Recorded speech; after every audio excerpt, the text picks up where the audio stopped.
अस्सलाम वालेकुम students, welcome back to the channel mathematics बलारे पंजवानी। डिजिटल सेट्स मैथ का लेक्चर नंबर 13 है आज का जो हमारा टॉपिक है वो है right your own equation. Basically किस तरह की इक्वेशन बनानी है वर्डिंग्स पढ़ के। इस तरह के क्वेश्चंस काफी आपको डिजिटल सेट के अंदर मिलेंगे। तो स्टार्ट करते हैं फर्स्ट क्वेश्चन से। Max uses a humidifier in his son bedroom. The humidifier must be filled with 0.5 gallon of water. तो बेसिकली आपने अंडरलाइन करना की पॉइंट्स को यहाँ पर, ठीक है। तो the humidifier must be filled with 0.5 gallon of water before its start running। तो 0.5 गैलन वाटर में इनपुट करना होगा, मतलब इसे फिल करना होगा स्टार्ट करने से पहले। It has to be refill with 0.07 gallon of water each week. ठीक है, याद रहे। Which the following equation model the total gallon of water g. Total gallon बताने कितने ये दोगे needed to run a humidifier for 1 week. एक week में कितना हमें बेसिकली वाटर गैलन बनना होगा उसकी इक्वेशन बतानी है। तो सिंपल, हमारे पास स्टार्ट करने से पहले हमें कितना फिल करना है, 0.05। तो अगर मैं देखूं तो यहाँ पर 0.05 सॉरी 0.5 स्टार्ट करने से पहले फिल करना है। और अगर हमें वीक में, ईच वीक हर वीक के लिए कितना हमारे पास रिफिल करना है, 0.0, तो मैं प्लस करूंगा 0.07 और मल्टीप्लाई कर दूंगा डब्ल्यू से, क्योंकि डब्ल्यू जो है वीक को रिप्रेजेंट करता है। ठीक है, क्योंकि अगर 2 वीक्स होंगे तो हमारे पास 0.07 मल्टीप्लाई हो जाएगा 2 से। ठीक है, और प्लस कर देंगे 0.5। ठीक है, तो आई होप ये वाली बात क्लियर होगी। बहुत ही इजी क्वेश्चन था। इस तरह से हम टोटल गैलन निकाल सकते हैं, कितना हमें फिल करना होगा हमें वीक में। अगर हमें वीक का टोटल गैलन निकाल तो इस तरीके की क्वेश्चन, तो ये ऑप्शन नंबर डी हमारा मैच करता है। ठीक है, next question. A teller is ordering red and blue ribbon used to when creating a set of dress. The tailor want to include at least 200 meter of ribbon in her order. She will order no more than 3 times as much as blue ribbon as red ribbon. अब कुछ questions के अंदर क्या होता है, कुछ की points ही आपको जवाब बता देंगे। अब देखें ये वर्डिंग क्या लिखी हुई है। अच्छा, इनइक्वालिटी हमने प्रीवियस क्लास मतलब प्रीवियस वीडियो मैंने इनइक्वालिटी की बनाई थी, इसको गो थ्रू करें, अगर वो चीज क्लियर होगी तो ये बात समझ आ जाएगी। क्या लिखा हुआ है, she will order no more than 3 time as much blue ribbon, 3 time as blue as red ribbon. तो इसकी कंडीशन मैंने b is lesser than and equal to 3 r. B जो है ब्लू को रिप्रेजेंट कर रहा है, आर जो है रेड। अब मुझे चेक, अब देखिए मैंने ये पॉइंट उठाया, अब मैं चेक करूंगा ये कंडीशन कहाँ बनी हुई है। ये कंडीशन यहाँ पर है और यहाँ पर है, इसका मतलब ऑप्शन बी और ए तो ऑटोमेटिकली कट हो गए। ठीक है, आगे बढ़ते हैं। Each spool of red ribbon contain 22.86। Red ribbon जो कंटेन कर रही है 22.86। तो अब ये डेटा देखता हूँ दोनों में मौजूद है। यहाँ पर भी 22.86 रेड है और यहाँ पर भी 22.86 आर लिखा हुआ। आर का मतलब रेड, और ये रेड की ही है। Each spool of blue ribbon contain 18.29 metre. Blue जो है वो 18.29 है। यहाँ पर ऑप्शन डी में 18.29 है ही नहीं, ब्लू 54.87 लिखी हुई है। तो ये ऑप्शन आपका निगलेक्ट हो गया। इसके बाद ऑप्शन नंबर सी आपका करेक्ट ऑप्शन है। तो आपने डेटा को और की पॉइंट्स को पकड़ना है और उससे आपने आंसर निकाल लेना है, बड़े आसानी से निकल जाएगा। ठीक है, तो आई होप ये क्लियर होगा। आगे बढ़ते हैं नेक्स्ट पार्ट के ऊपर।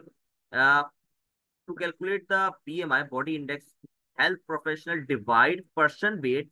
डिवाइड करते हैं, अगर बीएमआई निकालना है कैलकुलेट करना है तो पर्सन वेट को डिवाइड करते हैं स्क्वायर ऑफ हिज और हर हाइट। तो वेट को डिवाइड किया जाता है स्क्वायर ऑफ हाइट से। तो वेट को डिवाइड कर रहे हैं स्क्वायर ऑफ हाइट से, तो आप देखें ऑप्शन नंबर ए आ रहा है जो करेक्ट दिख रहा है, क्योंकि बाकी इक्वेशन तो इस वर्डिंग जो पहली लाइन मैंने पढ़ी उससे मैच ही नहीं कर रही। यहाँ पर वेट अपॉन हाइट है, जबकि यहाँ कह रहा है वेट को डिवाइड करना हाइट के स्क्वायर से, ये ऑप्शन निगलेक्ट हो गया। यहाँ पर ऊपर हाइट लिखी हुई है तो ये ऑलरेडी निगलेक्ट हो गया, और ये ऑलरेडी ऐसे ही निगलेक्ट हो गया। तो ये ऑप्शन आपका, ये ऑप्शन है। फिर भी आप पूरा जरूर पढ़े, आगे लिखा हुआ है मल्टीप्लाई रिजल्ट बाय 703। तो मल्टीप्लाई कर रहे 703 से, तो ऑप्शन ए इसका करेक्ट ऑप्शन है। चले आगे बढ़ते हैं।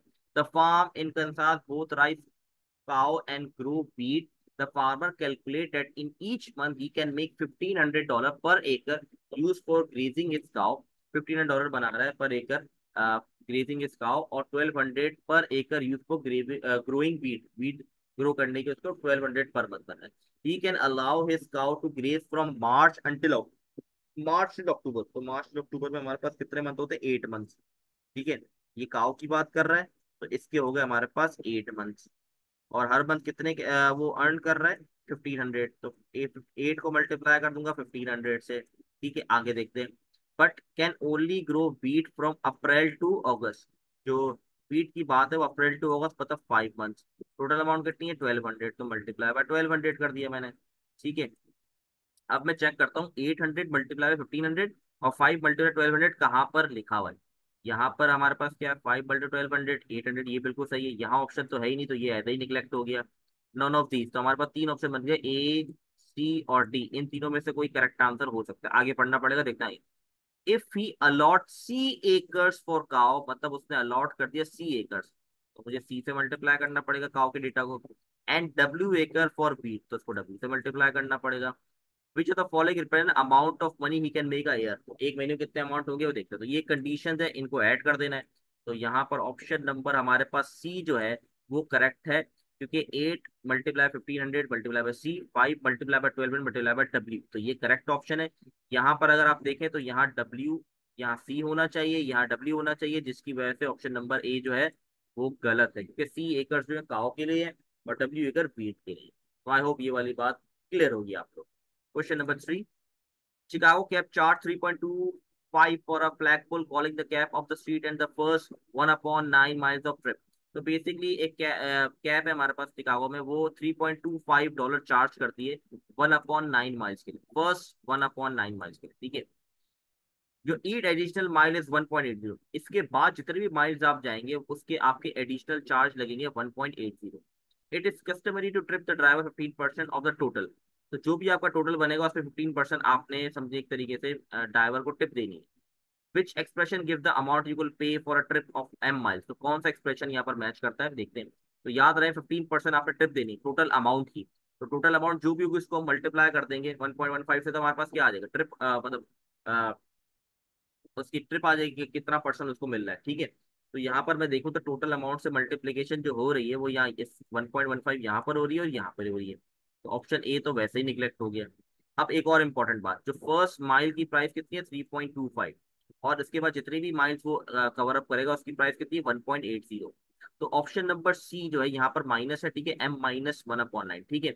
ऑप्शन सी इसका करेक्ट है, क्योंकि देखें 3.25 आपकी क्या हो रही है 1/9 माइल्स की प्राइस हो गई, फिर प्लस किया 1.8 जो कि एडिशनल माइल, और यहाँ पर ब्रैकेट पे लिखा है M-1/9। एम को माइनस क्यों करा है 1/9 से, क्योंकि जितना भी माइल्स वो कवर अप करेगा उसको हमें माइनस करना पड़ेगा 1/9 पे, क्योंकि 1/9 माइल्स की पहले से ही चार्ज फिक्स है कि वो 3.25 ही होंगे, जो कि ऑलरेडी हमने इक्वेशन में ऐड कर दिए हैं।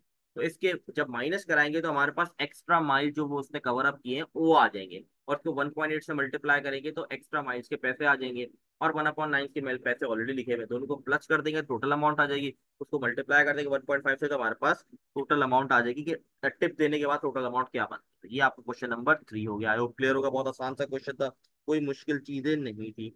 चले भाई नेक्स्ट क्वेश्चन में बढ़ते हैं हमारे पास। आप parking garage charge a rate of dollar for first rate, basically यहाँ पर होगा rate charge a rate of $, ये $, for the first hour, $, for each additional hour the car is park, ठीक है। एक पार्किंग गैराज है जो चार्ज कर रहा है $, फॉर फर्स्ट आवर, 1 घंटे के लिए, ठीक है, ये इंपॉर्टेंट है। And $, for each additional hour, $, charge कर रहा है एडिशनल आवर, बिल्कुल ऊपर जैसा थोड़ा सिनेरियो बन रहा है। When Jacqueline leave his car garage she charge $, जब जैकलीन ने लीव किया कार गैराज तो $3 पैसे उसको सबमिट कराए। In term of ABC, what is the number of hour for which Jacqueline is charged? तो बेसिकली किस तरह पता चलेगा, जो फर्स्ट आवर है उसके हमारे पास डॉलर कितने ए, ठीक है। अब फर्स्ट आवर तो ये हो गया हमारे पास, अब हमारे पास एक्स्ट्रा आवर क्या हो सकते हैं, ये तो ए के हमारे डन है ना, हमें पता है कि जो पहला घंटा है उसके कितने पैसे ए, फॉर एग्जाम्पल $, ठीक है। अब प्लस करेंगे, दूसरा क्या $, फॉर एडिशनल, बी लिखूंगा, माइनस कर दूंगा मैं इसको किससे, X-1 से। जैसे ऊपर हमने क्या किया था, एम को माइनस किया था 1/9 से, क्यों किया था, क्योंकि हमें पता है कि 1/9 माइल्स के पैसे फिक्स है, तो यहाँ पर मुझे पता है कि 1 आवर के पैसे जो है वो फिक्स है $, तो इसलिए एक्स को माइनस किया 1 से, ठीक है, क्योंकि हमें आवर नहीं पता कि इससे कितने एडिशनल आवर, तो इसलिए एक्स लिख दिया मैंने, ठीक है।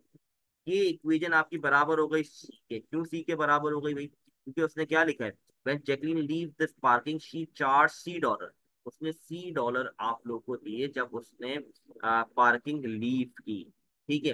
What is the number of hour for which Jacqueline charge, अब आवर्स बताने, मैंने भी बताया एक्स क्या है, आपके आवर्स है, तो यहाँ पर मुझे इक्वेशन बनानी पड़ेगी। ए प्लस हो रहा है वहां जाके माइनस, तो ये हो जाएगा C-A, ठीक है, और बी वहां जाके डिवाइड हो जाएगा, तो यहाँ बच जाएगा X-1। 1 को वहां जाके प्लस करा दूंगा, ठीक है। तो मेरे पास इक्वेशन मतलब आवर्स की जो इक्वेशन बन जाएगी कुछ इस तरह बन जाएगी। ये मेरा आंसर आ गया, जो कि ऑप्शन नंबर सी करेक्ट कर रहा है। तो आई होप ये वाली बात क्लियर होगी, बहुत आसान से क्वेश्चन है, कॉन्सेप्ट समझना है, ठीक है। आगे बढ़ते हैं। The US Olympic team has member, they will B, अच्छा, यूएस ओलंपिक टीम हैज, अच्छा यहाँ पर शायद थोड़ा सा गड़बड़ है, यहाँ पर एफ होना चाहिए था। The US Olympic team has F member, they will be distributed equally among G chartered planes on their way to Rio in 2016. If the team decide to charter H more plane, how many fewer athletic will ride on each plane? अब question के depth को समझना बहुत जरूरी है, basically वो क्या क्या रहा है, ठीक है। कुछ की पॉइंट्स होते हैं वो बहुत जरूरी होते हैं, क्वेश्चन में बेसिकली उसने पूछा क्या है हमसे, ठीक है। तो यहाँ पर अगर आप गौर से देखिए क्या कह रहा है, the US Olympic team has F member, यहाँ शायद मिसिंग है, थोड़ी मिसप्रिंटिंग हुई है। तो यूएस ओलंपिक टीम जो है उसके एफ मेंबर्स हैं, they will be distribute equally among g chartered, equally f members हैं उनको डिस्ट्रीब्यूट किया गया है जी चार्टर्ड में, ठीक है। तो डिवाइड बाय जी कर देंगे हम, ठीक है। ये बात आई होप ये वाली बात क्लियर होगी, डिवाइड बाय जी कर दिया, ठीक है। इक्वली फॉर एग्जाम्पल मेरे पास 30 लोग हैं, तो उनको, और मेरे पास 5 चार्टर्ड प्लेन है, तो मैं डिवाइड बाय 30 को डिवाइड बाय 5 करूंगा तो मेरे पास आंसर आएगा 6। इसका मतलब हर चार्टर्ड प्लेन के अंदर 6 प्लेयर्स ट्रेवल करेंगे, ठीक है। ये बात क्लियर हो गई, आई होप ये वाली बात समझ आ गई होगी आप लोगों को कि मैंने क्या समझाना चाह रहा हूँ, ठीक है। अब क्या करें, if the team decide to chartered h more plane, अगर टीम डिसाइड करती है h more plane, how many fewer athletic will ride on, तो अगर चार्टर्ड प्लेन की तादाद बढ़ जाती है, फॉर एग्जाम्पल पहले 5 थी, अगर यहाँ पर हो जाती है 6, अब कितने लोग यहाँ पर ट्रेवल करेंगे एक प्लेन के अंदर, ठीक है। तो अगर फॉर एग्जाम्पल 6 हो जाती है, ठीक है, तो क्या हो जाएगा, 30 डिवाइड बाई 6 करेंगे तो 4, मतलब एक चार्टर प्लेट के अंदर हमारे पास 4 एस्थेटिक होंगे, ठीक है। तो किस तरह, एफ अपॉन जी था, एच प्लस करा दूंगा, क्योंकि हमारे पास क्या हुआ है, if the team decide to charter h more planes, इसलिए हम प्लस करा देंगे एच को, तो ये हमारे पास आ जाएगा आंसर, जो कि ऑप्शन नंबर सी है। आई होप क्लियर हो गया ये वाला क्वेश्चन। आगे बढ़ते हैं next. A proposed a proposed tax system could tax the first 75,000 of a household income at R%. Any additional income is at Q। अच्छा ये आपके लिए होमवर्क है, ये एग्जैक्टली अभी जो हम पीछे एक दो सवाल करते हुए आए थे, टैक्सी वाला एक कैप वाला जो हमने किया था वो, और इससे पहले जो क्वेश्चन किया था, बिल्कुल उसी की तरह का क्वेश्चन है। इसको ट्राई करें, मुझे कमेंट में आंसर बताएं। अगर आपसे नहीं हो रहा तो मैं आपको सोल्यूशन प्रोवाइड कर दूंगा, लेकिन पहले को ट्राई जरूर करें, ठीक है। A sweater that normally cost $42 is on sale for 30% of.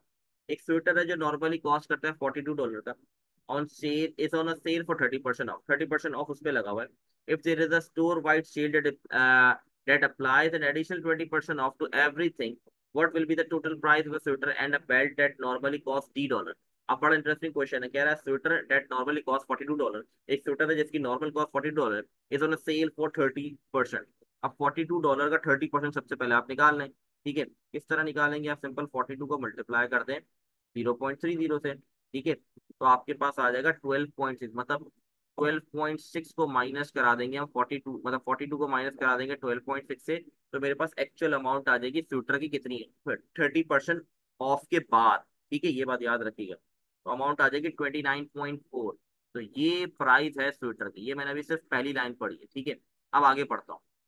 If there is store wide sale that implies additional 20%, कह रहा है कि स्टोर में पूरी सेल लगी है जिसमें एडिशनल एक्स्ट्रा 20% ऑफ दिया जा रहा है।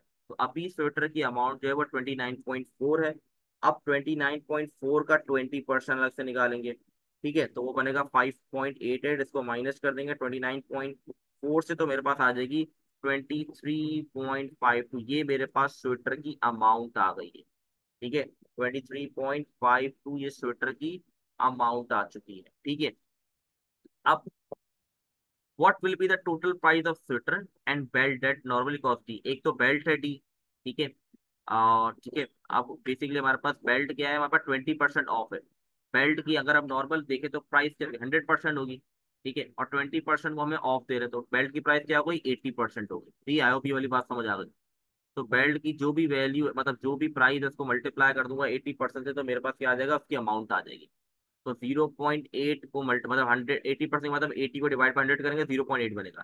तो आप देखिए 0.8 इसमें नहीं है, तो ये तो कैंसिल हो गया, ठीक है। तो ऑप्शन आपके पास क्या बच गया, ये दो ऑप्शन बच गए, ठीक है।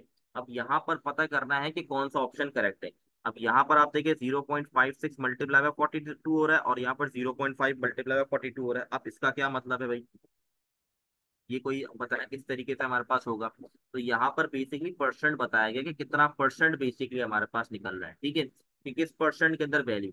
जैसे कि मैंने आपको बताया अभी 30%, 42 का हमारे पास 30% जो बन रहा था 0.30, वो बना था 12.6, ठीक है, 12.6 बन रहा था, ठीक है, 12.6, 12.6 हमारे पास 20% इसका बन गया 2.52, ठीक है। तो ये हमारे पास कैलकुलेशन बन रही थी अभी। सिंपल हमारे पास जो अमाउंट बन रही थी वो 23.52 बन रही थी, ठीक है। स्वेटर की ये प्राइस है। अब यहाँ पर एक्चुअल स्वेटर की प्राइस नहीं दिखी, तो सिंपल मल्टीप्लाई करके चेक कर सकते हैं। जैसे कि यहाँ पर पहला ऑप्शन है 0.56 मल्टीप्लाई बाय 42, तो यहाँ आ गया 23.5, ठीक है। ये 23.52 एग्जैक्ट मैच कर रहा है ऑप्शन बी की बात कर रहा हूँ। अगर मैं 0.5 को मल्टीप्लाई कराता हूँ 42 से, ये बनता है 21, तो इसका मतलब ऑप्शन नंबर बी आपका करेक्ट ऑप्शन है। आई होप क्लियर होगा ये बात, ठीक है। आगे बढ़ते हैं next. Sidra is staying at a hotel in Dubai that charge 475 per night plus tax for a room. A tax of 20% apply to the room rate. तो बेसिकली रूम का रेट ये 475 dirham, और जो टैक्स है वो 20% apply to room rate. अब 15 पर room पर night tourism tax will be extra. जो 15 dirham एक्स्ट्रा लगेगा आपका, जो टूरिज्म टैक्स कहलाता है, which of the following represent Sidra hotel charge. तो ये बेसिकली वाई नाइट्स वो रुकी है। अब हमें बताना है टोटल इक्वेशन क्या बनेगी इसके, ठीक है। देखिए 475 तो उसको रूम के चार्जेस लग रहे हैं। आप 475 का 20% निकाल लेते हैं, 475 मल्टीप्लाई बाय 20, तो ये बनता है 95, तो प्लस कर देते हैं 95, ठीक है। तो ये हमारे पास प्लस 475, तो ये बन गया 570, तो टोटल अमाउंट 570 बन गई, ठीक है। 570 बन गई हमारे पास, ठीक है। अब क्या कह रहे हैं, दरम 15 पर रूम पर नाइट, पर रूम पर night tourism tax will be extra 15। पर रूम पर नाइट जो हमारे पास होगा टूरिज्म का, वो कितना लग रहा है, 15 लग रहा है, ठीक है। तो अगर मैं 15 यहाँ पर ऐड कर दूं तो ये क्या बन जाए, क्योंकि पर नाइट का लग रहा है। अगर यहाँ लिखा होता फिक्स चार्ज या जस्ट वन चार्जेस, तो वो अलग बात होती है। ये बन गया 585। इसका मतलब एक वन नाइट का, अगर एक रात की तरह यहाँ पे स्टे करते तो इसको 585 लगेंगे।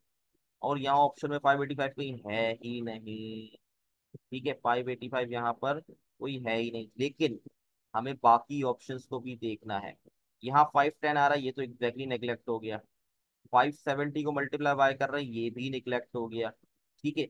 अब ऑप्शन बी हो सकता है, लेकिन एग्जैक्टली यहाँ क्या 570 वाई रिप्रेजेंट करा नाइट को। 570 को फॉर एग्जाम्पल एक नाइट, फॉर एग्जाम्पल 2 नाइट्स को स्टे करती है, ठीक है। 2 नाइट स्टे करती है, 570 मल्टीप्लाई बाय 2 हो जाएगा, ठीक है। और प्लस कर देंगे 15। लेकिन यहाँ पे क्या लिखा है, धर्म 15 पर रूम पर नाइट, यहाँ पर एग्जैक्टली मेंशन है एक नाइट के 15 dirham है। Tourism tax will be extra, मतलब हर नाइट जितने भी नाइट रुकेगी उस पे 15 dirham एक्स्ट्रा देने पड़ेंगे। लेकिन इस इक्वेशन के मुताबिक सिर्फ वन टाइम पेमेंट होगी 15 की, जो कि गलत है।